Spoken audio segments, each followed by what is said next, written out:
En este miércoles de Derecho y Justicia tenemos el placer de presentar a nuestro amigo, y ya casi tenemos que nombrarlo colaborador, al licenciado César Amadeo Peralta. Él es abogado, experto en derecho penal, fraudes bancarios, estafas, falsificaciones, delitos económicos y amigo de Síntesis. ¿Cómo le va, doctor? ¿Cómo está usted? Gracias, un placer para mí amanecer aquí al lado de ustedes. Un saludo también a todo el que se encuentre en sus casas y que deseándole feliz resto del día. Bien, doctor, bienvenido, y queremos decirle que hay que tener cuidado ahora que compra por internet. ¿Cómo así? Sí, porque sabes que hay dos problemas. Uno, que en el aeropuerto de las Américas supuestamente las cosas que llegan en los couriers se están perdiendo. Y hay una investigación que la aduana tiene hecha buscando quién es que se está cogiendo lo del aeropuerto. Sí. Y la otra es de un señor que pidió por internet, ya eso es a nivel de pedidos, Sí. que tener cuidado con los suplidores, pidió algo para agrandar el pene. ¿Cómo? Sí, y le mandaron una lupa. ¿Verdad, doctor? Es un problema jurídico. No, la lupa se lo puso grande. Sí, claro. Bienvenido, doctor.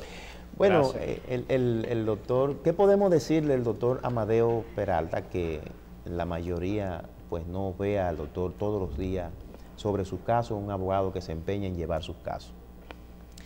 Doctor, hemos visto el escarceo que hay y la protesta, si se quiere, de los ciudadanos por el problema que existe en la pronta respuesta, en el pronto despacho de los asuntos judiciales. Tenemos una situación actualmente en el Poder Judicial que podemos tildar de crítica, porque los fallos de los tribunales no están saliendo. Los juzgados de paz no tienen jueces y vemos cómo las audiencias de los tribunales están abarrotadas.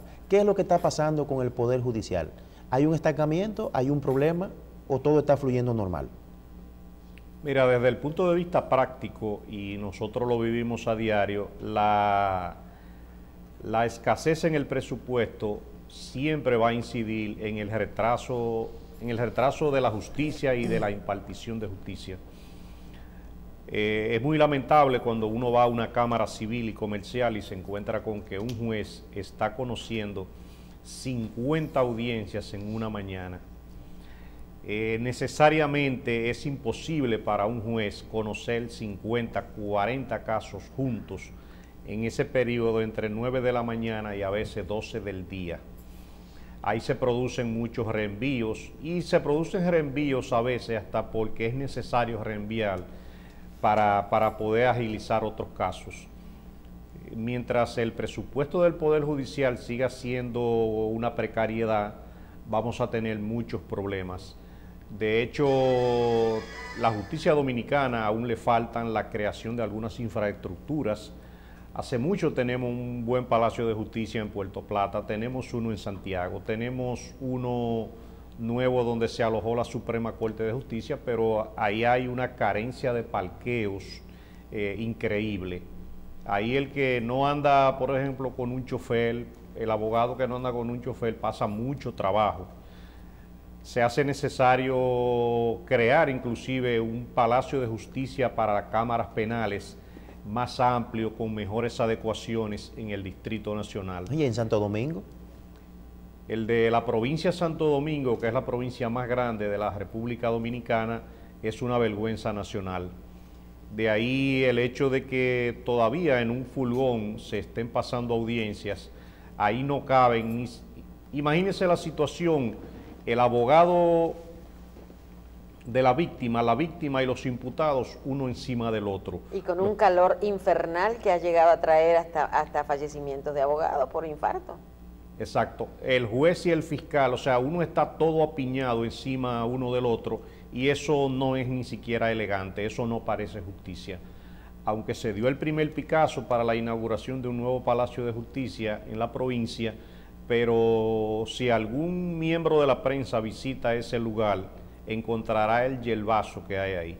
Bueno. Y le voy a dar la dirección por si quieren ir. Al final de la avenida Venezuela, y al final de la avenida Sabana Larga, en un solar inmenso que hay ahí.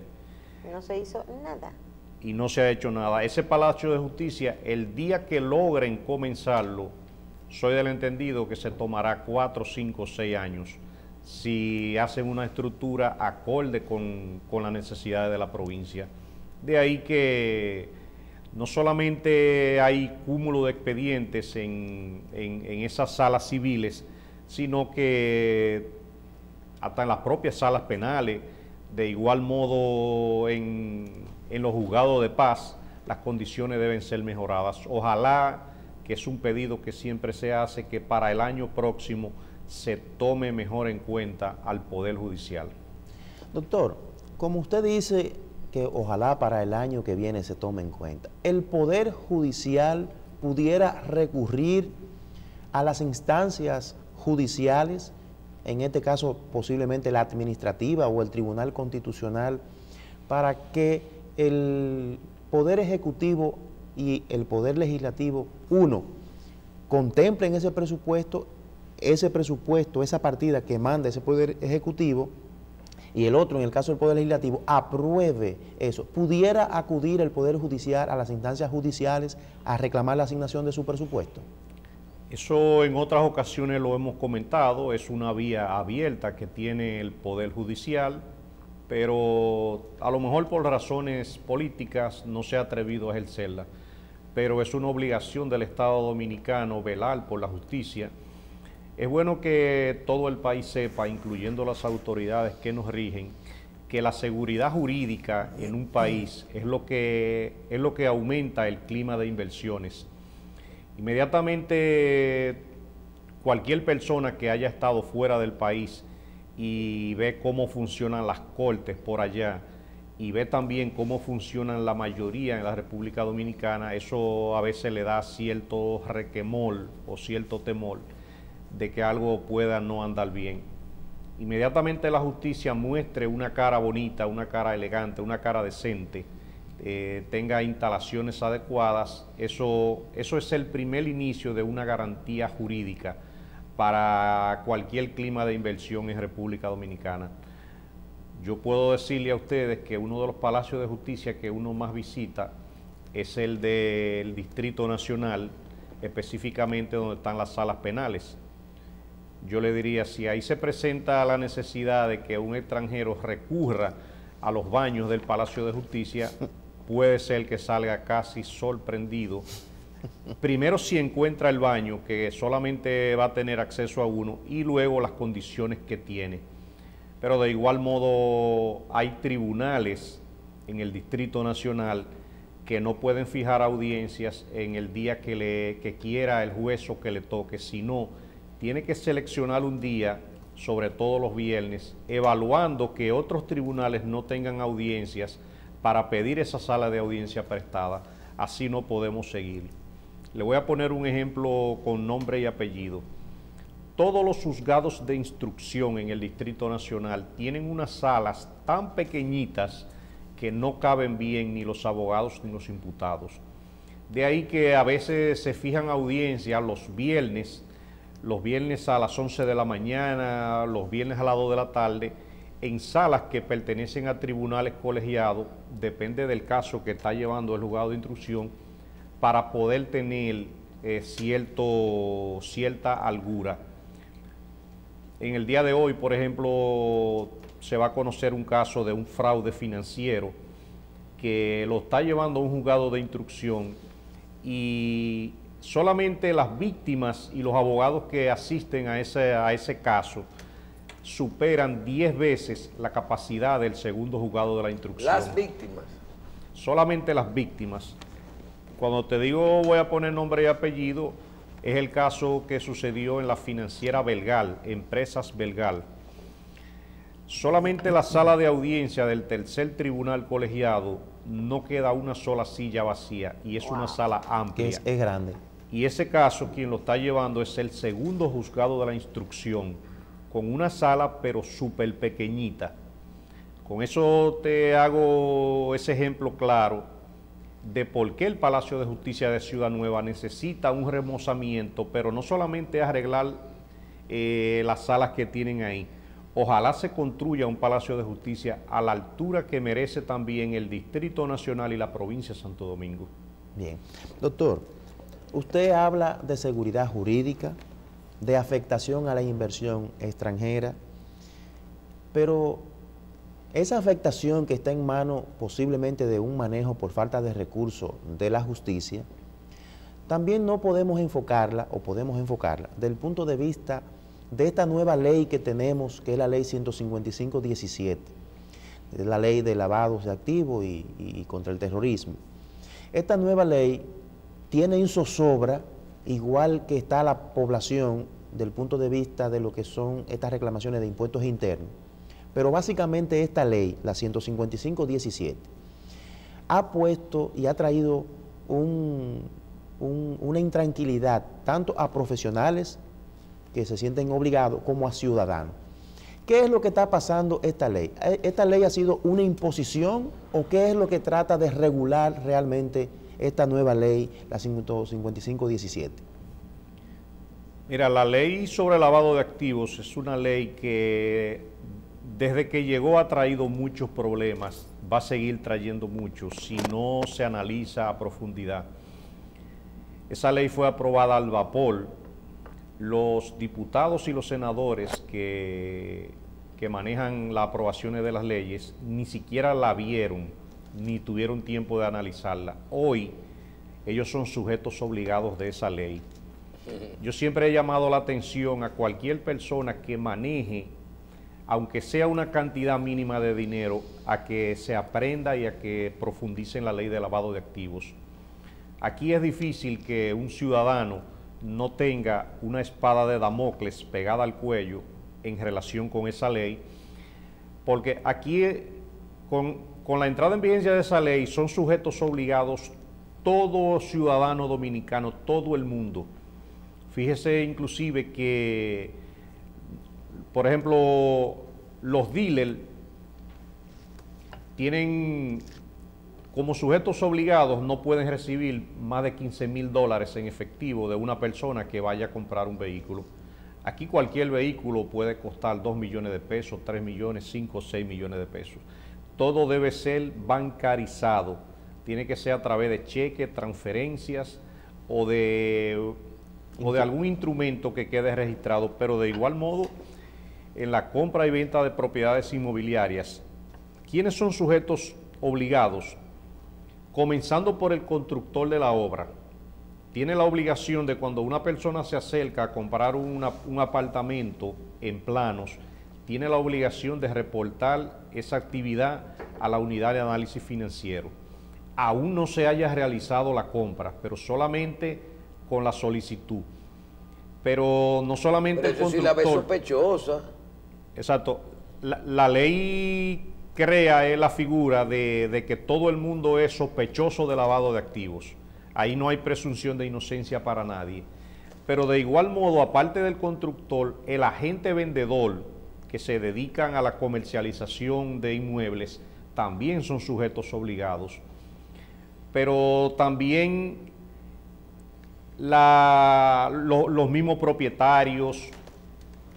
Ahí hay una cadena de custodia que son sujetos obligados ante la ley, que si dentro del plazo de 5 días no les reportan a la unidad de análisis financiero, aunque sea el intento de la compra de ese inmueble, ya ellos incurren en falta, y la Dirección de Impuestos Internos estaría también en la facultad de imponerle una sanción.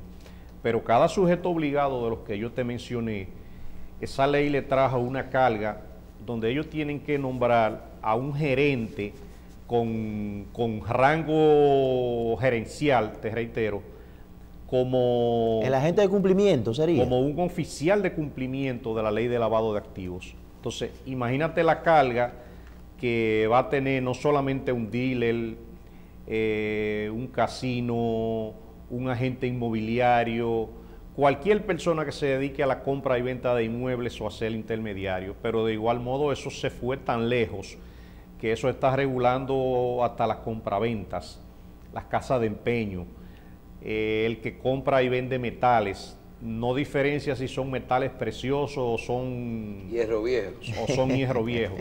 Entonces de ahí que todo el mundo en este momento está violando la ley de lavado de activos. En una conferencia sobre lavado de activos en la cual yo he participado, me vi en la obligación de comentar que cuando la ley entró en vigencia debieron de manera inmediata de habilitar 10 cárceles nuevas porque aquí no van a caber las personas. Wow. Bueno, lo que pasa es que esa ley pone en manos de los ciudadanos y de los profesionales que sean el policía de esa ley. Ahora, doctor, se habla de sujetos obligados. Usted ha dicho que es la persona que está haciendo una transacción, que él entienda que es sospechoso, subjetivo, que él entienda. 2, pero para los profesionales, tanto del derecho, incluso hasta los médicos, tienen que hacer su reporte. ¿No cree usted que esto choca contra lo que es el secreto profesional que debe tener un profesional, por ejemplo, en el área de derecho, que escucha, cometí este delito, hice esta situación y te voy a pagar porque yo era nadie, pero te voy a pagar con los recursos que yo he manejado? Se convierte en cómplice en este caso que estamos planteando ese profesional, ese abogado que da la asistencia y que va a recibir dinero de ese producto ilícito, por decirlo de alguna manera. Al día de hoy hay varios recursos ante el Tribunal Constitucional, recursos de inconstitucionalidad en contra de esa ley de lavado de activos.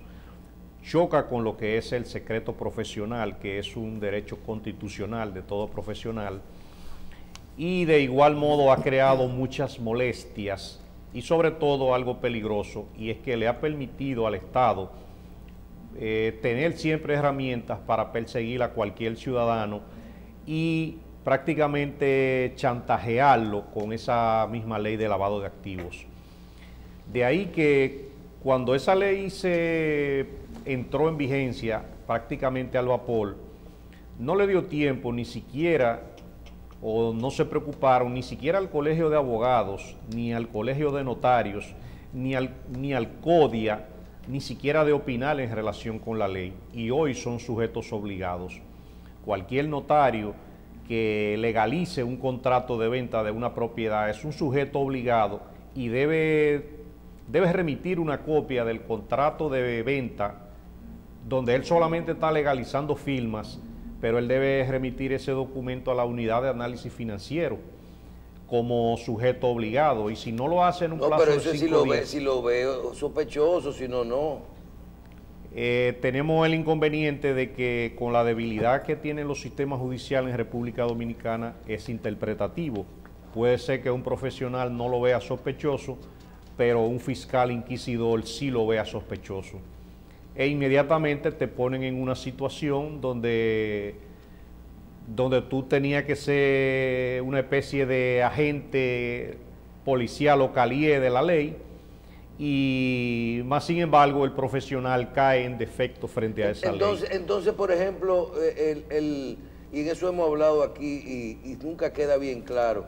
Entonces, la mala aplicación de la ley de lavado de activos le da la capacidad a una dirección de impuesto interno, a un fiscal o a una oficina de análisis financiero, de que si hay saña puedan maltratar a una persona de forma voluntaria. En uno de los comentarios anteriores yo lo mencioné, que esa ley se ha convertido en tan peligrosa que puede ser utilizada hasta para fines políticos y fines dañinos. Los diputados y los senadores lamentablemente no analizaron la ley de lavado de activos, y hoy, al encontrarse frente a esa situación, tienen el problema de que tienen que cumplirla. Pero lamentablemente aquí cualquiera puede estar siendo procesado, investigado por esa ley de lavado de activos, porque aquí todo el que, le voy a poner ese nombre, todo el que se dedique a comercializar lo que sea, lo que quiera, aún sea gomas, aún sea repuesto, aún sea baterías, aún sea vehículos. Servicios, es un sujeto obligado. Los profesionales del derecho, por ejemplo, que se rigen con algunas empresas, tienen que tener un comprobante fiscal, que ese comprobante fiscal, a través de ahí es cuando te fiscaliza la Dirección General de Impuestos Internos para saber si ese profesional ha estado cumpliendo con el pago de ITEVIS y con diferentes obligaciones. Pero Fíjate que en el acápite 11 de la ley sobre lavado de activos te creó 35 delitos nuevos como precedente de lavado de activos y uno de ellos son los delitos tributarios. Pero los delitos tributarios son demasiado amplios. De ahí es cuando yo le digo a cualquier persona, busque la ley de lavado de activos, estúdiela, analícela, porque todo ciudadano que se encuentra en República Dominicana es un sujeto obligado. Y aquí un delito tributario lo puede cometer hasta por error. Un contable que no sepa hacer bien su trabajo y no reporte. Pero hay que probar el delito, no es evasión, no es cuando a ti se te olvida un impuesto, es cuando usted comete un delito. Lo que pasa es que el que lo ha vivido sabe la manera inquisitoria cómo la Dirección General de Impuestos Internos viene y te fiscaliza. Un profesional, por ejemplo, que maneje comprobantes fiscales para emitir factura a empresas privadas o a empresas públicas y la secretaria voló del comprobante fiscal 154 y luego realizó el 158 por un error involuntario, como puede suceder, Impuestos Internos te fiscaliza de manera retroactiva 3 años atrás para ver si hay otros errores, pero puede ser que en esa fiscalización que ya te aprobaron del año anterior, cuando te fiscalizan 3 años atrás, aparezcan otros errores. La cuestión es que tú siempre vas a estar en falta. Sí. Te lo digo por experiencia propia. Lo que pasa, doctor, es que usted lleva sobradísima razón en lo que expone. Lo que pasa es que esta ley, la 155-17, no miró hacia el Código Tributario, porque el Código Tributario habla de delitos y de faltas tributarias. Los delitos tributarios están contemplados para la defraudación fiscal. La falta de impuestos es para la falta de declaración. De todas maneras, eso que usted acaba de decir es una simple contradicción entre lo que son las normas y la imposición, porque esta ley es una imposición del gafilá. Pero, doctor, ¿cree usted que realmente esta ley viene a forzar lo que sería una ley de transparencia inmobiliaria? ¿O necesitamos obligatoriamente, o es de rigor, una amnistía fiscal? Porque, como usted dice, vamos a necesitar muchas cárceles entonces. Mira, la amnistía fiscal es necesaria para darle oportunidad a muchas personas que puedan regularizar su situación. Eso por un lado, pero necesariamente la ley de lavado de activos se ha convertido en una retranca para el comercio en la República Dominicana. Yo te puedo mencionar, asimismo, a ciencia cierta, hay personas aquí comiéndose apartamentos, comiéndose casas, que no van a tener cómo venderlas, porque aquí hay posiblemente el 60% de la economía en República Dominicana es una economía informal. Nosotros aún somos un país bananero. Si tú quieres, pregúntale a cualquier familiar que viva fuera del Distrito Nacional cómo maneja su economía. Hay muchas personas trabajando en Cotuí, en La Vega, en Bonao, en Santiago, que se ganan su dinero de manera informal, viven y se desenvuelven, pero no llevan una contabilidad, no reportan, tienen propiedades, la quieren vender, y de ahí que inmediatamente una persona no cumpla con los rigores de la ley de lavado de activos, prácticamente cae en falta. Esa ley de lavado de activos debe ser revisada. Yo estoy seguro que todo el que nos está oyendo está acorde con la posición que le estoy expresando. Debe ser revisada. Esa ley entró muy de golpe en la República Dominicana y ha paralizado el sector construcción, el sector de ventas y el sector de la economía. Inclusive aquí hay gente que dice que si tú te imaginas un tipo en Moca cortando los plátanos y al otro día presentando el 606. O sea, eso no existe. Doctor, hicimos una consulta el otro día sobre el delito tributario, la ley de lavado de activos, con un fiscalista, o sea, un asesor fiscal y un experto en lavado de activos. En su caso ahora es el abogado, que es la parte que falta. Y era, si las leyes no son retroactivas, ¿verdad? Y el delito tributario prescribe. 3 años. Prescribe.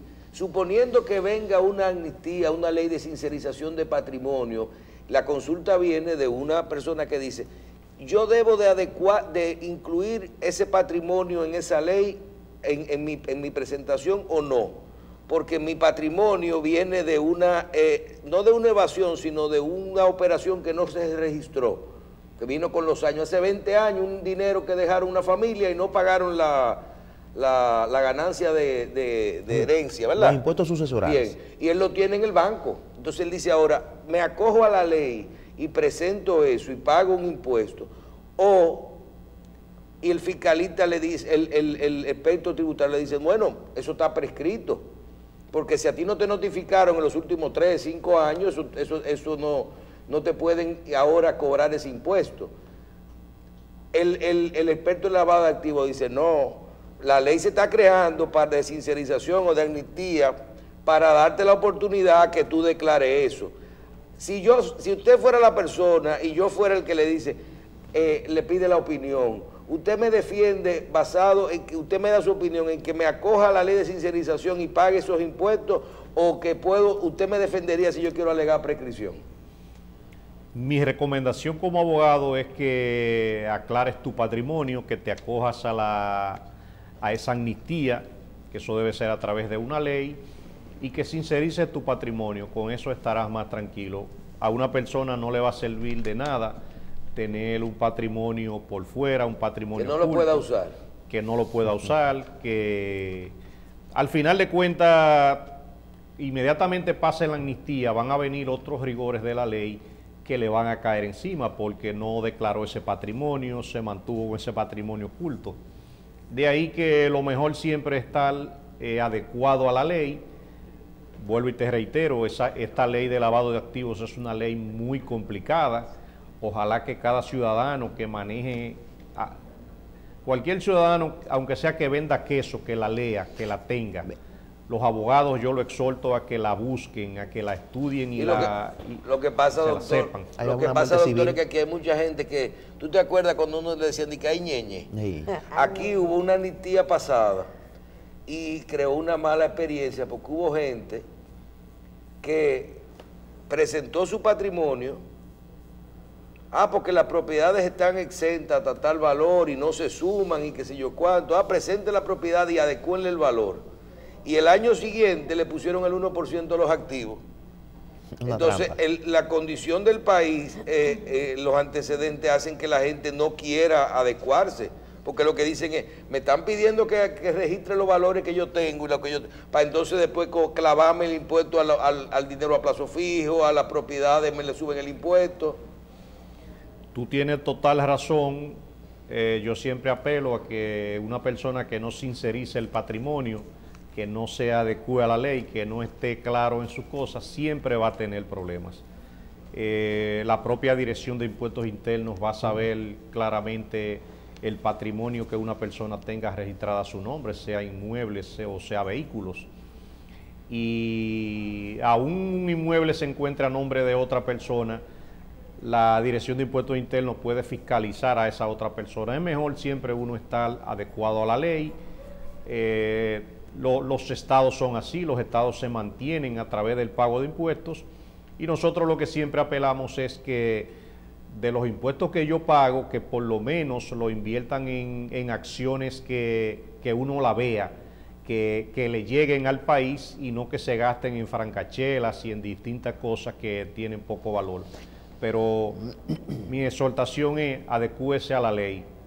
Es bueno estar siempre adecuado porque los problemas no son buenos. Bueno, el que no se adecúa y no cumpla con esa ley tendrá una muerte civil, porque esa ley se va a enlazar con muchas instituciones, banco, impuestos internos, y habrá hasta la Dirección de Tránsito Terrestre. Habrá inconvenientes. Doctor, finalmente, en cuanto a mí respecta, tenemos en la palestra en el Congreso, específicamente en la Cámara de Diputados, la discusión de la ley de partidos. Es mucho lo que se ha dicho. Desde el punto de vista suyo, del doctor Amadeo Peralta, con su experiencia como abogado, ¿usted considera que el Congreso la Cámara de Diputados debe de abocarse a conocer esta ley de partidos que establezca las primarias abiertas y simultáneas, aún con el criterio de que esto pudiera resultar inconstitucional? Aunque yo no acostumbro a hablar de política prácticamente en ningún programa, pero como de manera personal y como ciudadano dominicano, yo me sumo a decirte que no hay ningún motivo para que una primaria sea abierta. O sea, los partidos políticos son una corporación privada y se rigen por los padrones que tienen. Corporación privada que recibe fondos públicos. Es decir, una corporación privada que la mantiene el gobierno, que la mantiene el Estado. Y que no tributan. Ciertamente, pero yo no le veo, por ejemplo, la lógica a que un partido X que tenga su militancia, todo el que vaya pasando por ahí pueda ir a votar al partido quisqueyano demócrata, ni al partido reformista. Si usted no pertenece a ese partido, ¿cuál es el sentido? Porque no se trata ni siquiera de unas elecciones nacionales abiertas. De ahí que la lógica mía, la mía personal, así mismo como tú me preguntas, me manda a que cada militante de su partido vaya y vote a su partido. Usted no tiene que tener abierta la posibilidad de ir a votar ni al PRD, ni al PLD, ni al PRM, ni a ningún otro partido, independientemente de que muchos amigos míos piensen lo contrario. Es mi criterio personal. Claro. Ojalá, yo me voy a estar un poquito más lejos, ojalá que en esa ley de partidos políticos aquí se logre implementar hasta el voto obligatorio. El voto obligatorio tiene muchos beneficios para la democracia. En otros países, cuando un ciudadano no va a votar a las elecciones nacionales, le ponen una especie de intransferible o de sanción a través de su cédula. Multa. Y esas multas, por ejemplo, una persona que no fue a votar a las elecciones no podrá cambiar cheques en el banco, no podrá renovar el pasaporte, no podrá utilizar su cédula de identidad personal para ninguna actividad porque no cumplió con un deber ciudadano. Pero de igual modo te pueden imponer una multa. Esa multa es fácil de determinar si una persona no votó, pero también ese proyecto de ley puede tener excepciones para personas que se encuentren hospitalizadas o tengan un motivo valedero para no asistir a las elecciones. Si nosotros analizamos la abstención que han habido en muchas elecciones, abstenciones hasta de un 60%, yo te puedo decir que ese 60% que no vino a votar puede decidir, sea para ratificar válidamente el presidente que ganó, o sea también para cambiar el curso de las elecciones. Cuando una persona tiene que votar de manera obligatoria, se acaba el clientelismo político, se acaba la compra de cédulas, se acaba tener que hacer una logística para ir a buscar a fulano y a fulano a su casa, que ellos no están indecisos. Ellos tendrán, cuando el voto es obligatorio, que eso se utiliza en muchos países avanzados, a las personas no hay que decirle ni siquiera dónde usted tiene que ir a votar, cada quien sabe dónde ir a votar y es un deber ciudadano. Entonces, doctor, usted plantea que las primarias no deben estar dentro de la ley, sino dejarla en los estatutos de los partidos. Dejarla en los estatutos de los partidos para que ahí vote el que pertenece a ese partido. En la forma que ellos quieran. Exacto. Sí, porque, bien, tú sabes que cuando uno viajaba antes, uno decía, pero en Estados Unidos sobre todo, se ve las vallas de los abogados que dicen, si tiene un casito, tráigamelo, si quiere un cobro, los abogados se promocionan bastante. Claro. Y yo guardé un anuncio que vi del doctor Peralta, Amadeo Peralta, en Redes Noticias. Nosotros vemos mucho Redes Noticias, vemos César Amadeo Peralta, ¿verdad? Pues nosotros no hacemos anuncios de abogados, pero nosotros podemos hacer abogados consultores, ¿verdad? Abuso de confianza, desaparición de vehículos, investigación y localización de vehículos, asesoramiento en venta condicional de muebles, delitos y fraudes bancarios, estafas, falsificaciones, certificados financieros impagados, es el fuerte el doctor ahí, ¿verdad? Cheques sin fondo, cobros y embargos, Y para terminar, si tiene un desalojito, también llame al doctor O sea Amadeo que Peralta. Amadeo es mejor tenerlo de amigo. Sí. No, nada más le falta ahora que le vamos a poner abajo divorcio y lavado de activos. Así es. Doctor, muchísimas gracias. Un placer tenerlo aquí, doctor, con nosotros. Igual, un placer para mí. Vamos a hacer una pausa para comenzar el segmento Síntesis Educación que viene ahora en un momentito. Gracias, doctor Cariños.